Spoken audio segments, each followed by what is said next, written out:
Good morning, gentlemen. Today is Wednesday, May the 27th, and today we are going to start a discussion of Chapter 15, which is all about special relativity, dealing with space and time.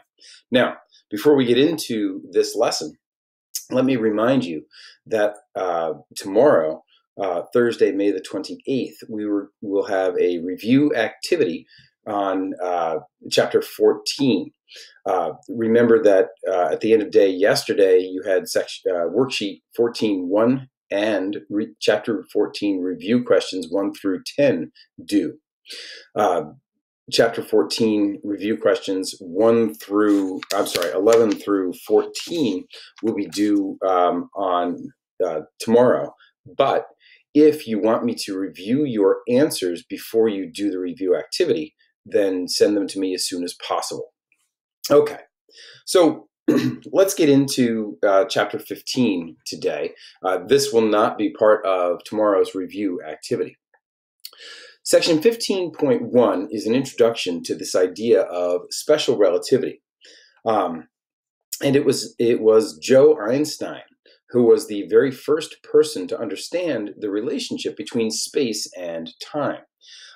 Einstein in 1905, so 115 years ago, introduced his idea in something that's today called the theory of special relativity, or sometimes referred to as the special theory of relativity.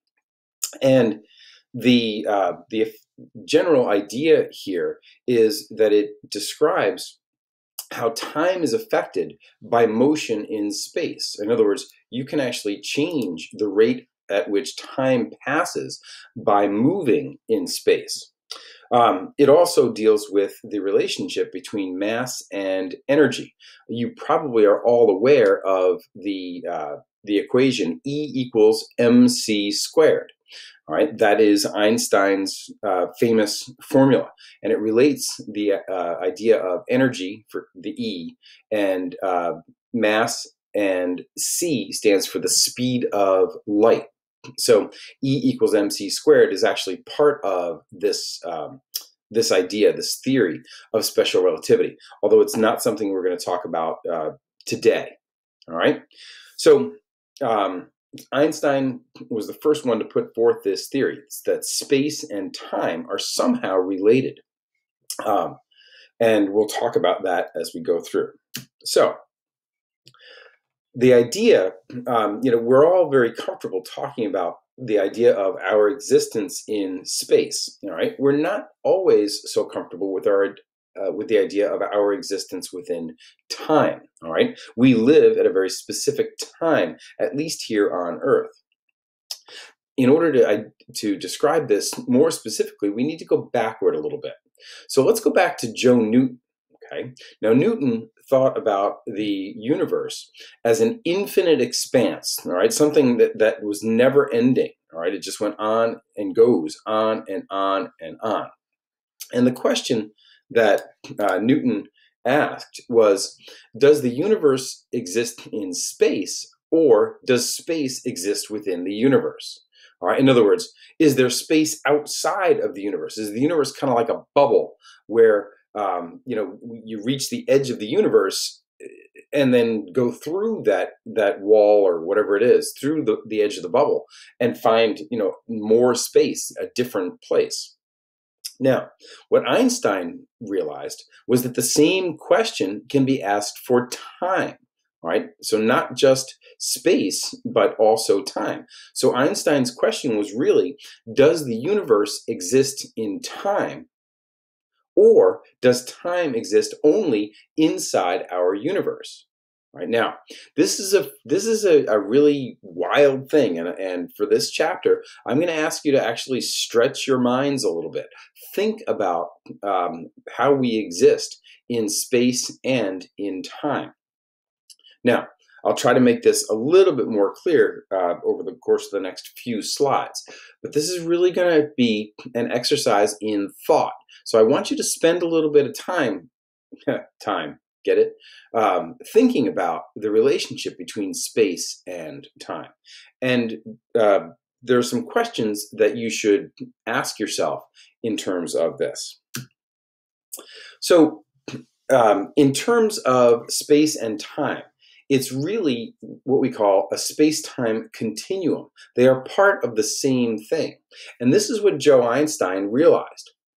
He reasoned that space and time are two parts of one thing, which we call today space-time, and Einstein called space-time.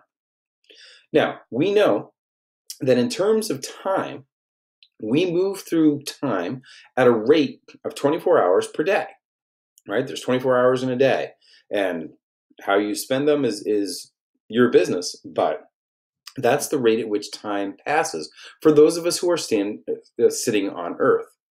Now, if you are in terms of what Einstein thought, if you're standing still, then all of your traveling is done through time, right? Time continues to march on, whereas your position in space remains constant. Okay? Now, if you're moving, on the other hand, then some of your traveling is done through space, right? If I get up and move across the room, all right, some of my movement is done through space, and the rest is done, but the rest is still done through time. It turns out that if we are able to travel through space and time at the speed of light, then all of our traveling would be done through space, and time would actually stand still. Right? That's what Einstein's theory was. Space and time are two parts of the same thing. And so you can either move through space, or you can move through time, or you can do some of both at the same point. All right? So if you're able to travel, if you're standing still, all of your traveling is done through time. If you're moving at the speed of light, then all of your traveling is done through space. And if you're moving at speeds less than the speed of light, then some of your movement is done through space, and the rest is done through time. Okay. Now, what the practical applications of this really get into what we might consider science fiction, right? Warp speeds and that sort of thing. Think Star Wars and Star Trek, where these spaceships are hurtling through space at ridiculous speeds. So the idea here is that motion in space affects your motion in time. So whenever you move in space, you alter the rate at which you move into the future. Okay? Because if part of your movement is time, then you're changing the rate at which time is traveling. And we refer to this as, as time dilation. Right? Time dilation. So, in other words, the expansion of time or contraction of time, depending upon your perspective. Now, just for the sake of argument, let's realize right off the bat that this is insignificant at everyday speeds. If you're just walking down the street, doopy-doing, right, then you're not really going to alter the rate at which you travel through time. However, as you get closer and closer and closer to the speed of light, then you start changing the rate at which you move through time.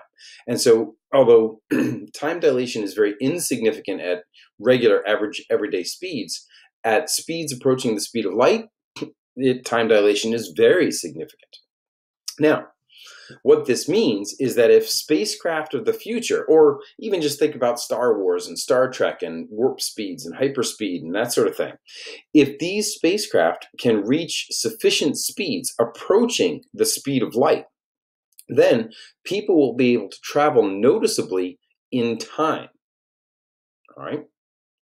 In other words, move into the future at a faster rate. Now, So, and that is our lesson for today. All right, we'll continue with motion is relative on Friday. All right, gentlemen. So don't forget you have several assignments due over the next couple of days. Worksheet 14-1 is due today, and review questions 1 through 10 are due today. review questions for Chapter 14, 11 through 14 are due on Thursday by the end of the day. But if you want me to check them before our review activity on Thursday morning, then get them to me a little bit earlier, and I'll get back to you as soon as I can. All right, gentlemen, happy Wednesday, and I will speak to you tomorrow.